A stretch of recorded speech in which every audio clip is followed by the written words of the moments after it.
The city of Tacoma plans to murder innocent creatures this week. Where's PETA when you need him?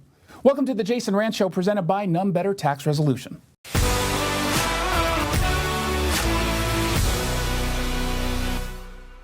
Like many cities in the Pacific Northwest, Tacoma has a pothole problem. Water seeps through the concrete, it freezes, and it breaks up our streets.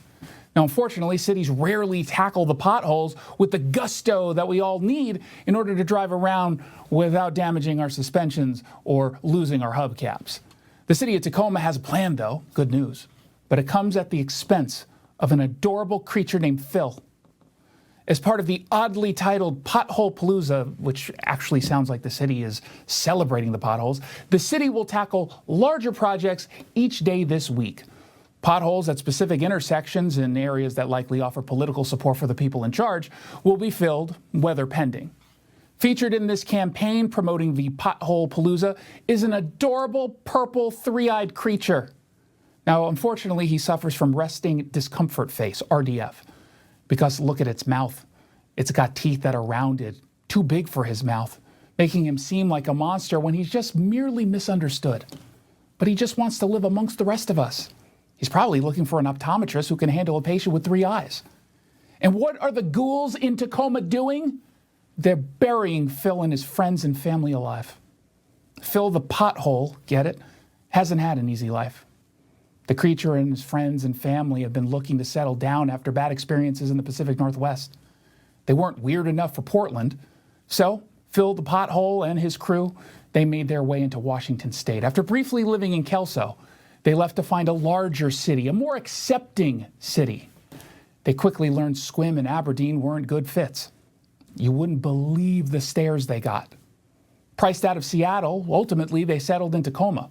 First in the Hilltop neighborhood, but they got displaced thanks to gentrification. The journey has been rough. Phil the pothole lost his brother, Patch the pothole, to COVID. He had a pre-existing condition. It wasn't due to the vaccine. Then he ended up losing his mother, insert verb that changes this to a creative name, the pothole, to cholera. Now the pothole crew is spread out throughout the city using potholes to come street side and enjoy what Tacoma has to offer. But it's now experiencing the Tacoma ugly.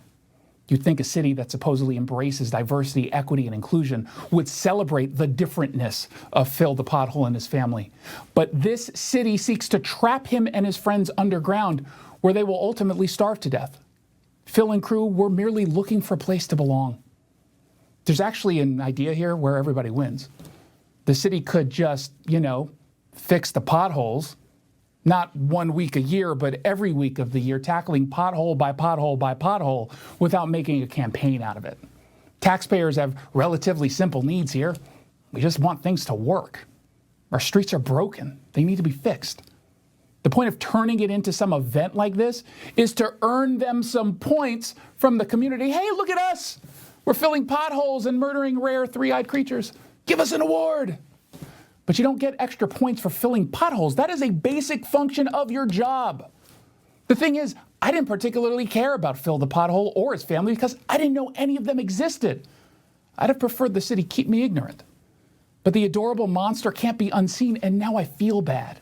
It's kind of like seeing a cow before its slaughter. I still want the steak, but I'm going to feel a bit worse while eating, at least for the first 2 minutes. Well, I still want the potholes fixed. I just don't want to see how the sausage is made to accomplish it.